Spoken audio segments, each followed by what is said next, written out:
ক্রিক বাংলা চ্যানেলে সবাইকে স্বাগতম। তৃতীয়বারের মতো পরীক্ষা দিয়ে বোলিং নিষেধাজ্ঞা থেকে মুক্তি পেলেন বাংলাদেশের সাকিব আল হাসান। অর্থাৎ এর আগের দুইবার পরীক্ষা দিয়ে তিনি ব্যর্থ হয়েছিলেন, এবার তৃতীয়বারের মতো তিনি সফলতা পেলেন। ইংল্যান্ডে আইসিসি স্বীকৃত ল্যাবে গত 9 মার্চ বোলিং পরীক্ষা দেন তিনি। পরীক্ষা দিয়ে গত বুধবার বৈধতা তিনি ফিরে পেয়েছেন, অর্থাৎ এখন থেকে তিনি নিয়মিত বল করতে পারবেন।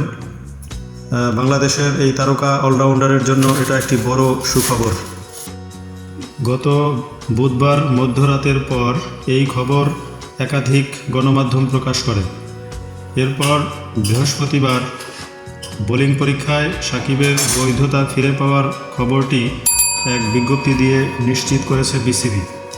অর্থাৎ বিভিন্ন সংবাদ মাধ্যমে প্রকাশ হওয়ার পরে বিসিবিও এর সততা নিশ্চিত করেছে যে সাকিব আল হাসান এখন থেকে তিনি বোলিং করতে পারবেন, তাতে আর কোনো বাধা রইল না। সাকিবের বোলিং নিষেধাজ্ঞা না থাকায় খুশি অলরাউন্ডার শেখ মেহেদী হাসান। শেখ মেহেদী হাসান বাংলাদেশের আরেকজন তারকা অলরাউন্ডার ক্রিকেটার। তিনি জানিয়েছেন যে এই খবরে তিনি খুশি হয়েছেন। আজ বৃহস্পতিবার মিরপুরে গণমাধ্যমকে মেহেদী বলেন, সাকিব ভাইয়ের বিষয়টা নিয়ে একটু চিন্তা ছিল। এত বড় একটা প্লেয়ার এত বছর ক্রিকেট খেলার পরও শেষের দিকে এসে একটু ত্রুটি দেখা দিয়েছে, তো কালকের নিউজটা দেখে খুব ভালো লেগেছে। অর্থাৎ তিনি স্বস্তি পেয়েছেন সাকিব আল হাসানের এই খবরে, এটাই তিনি জানিয়েছেন। শেখ মেহেদী হাসান আশা প্রকাশ করেছেন যে খুব শীঘ্রই দেশের জার্সিতে দেখা যাবে এই অভিজ্ঞ অলরাউন্ডারকে। অবশ্য মেহেদীর এই আশা কতটা বাস্তবায়িত হবে সেটা সময় বলে দেবে। তিনি আরও বলেন, আশা করি সে ফিরে আসুক, দেশের হয়ে ক্রিকেট খেলুক এবং ঘরোয়া ক্রিকেট খেলুক। তার মতো সবাই প্রত্যাশা করে যে সাকিব আল হাসান এত বড় তারকা ক্রিকেটার, তিনি আবার ফিরে আসুক। আন্তর্জাতিক ক্রিকেট খেলতে গেলে আপনার নিজের প্রতি বিশ্বাস থাকতে হবে শতভাগ। নিজের প্রতি শতভাগ বিশ্বাস না থাকলে আপনি কোথাও সফলতা পাবেন না। এটা অবশ্য একটি বাস্তব কথা বলেছেন।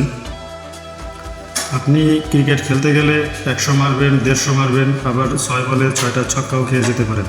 অর্থাৎ সব দিন ভালো যাবে না, কোনো দিন ভালো যাবে, আবার কখনো খারাপ যাবে। সেই বিষয়টাই তিনি বোঝাতে চেয়েছেন। সেখান থেকে আপনাকে ফিরে আসতে হবে। সেই মেন্টালিটি নিয়ে সবাই ক্রিকেট খেলে। শান্ত থাকাটা খুব গুরুত্বপূর্ণ। যে শান্ত থাকবে তার ভালো করার সম্ভাবনা বেড়ে যাবে।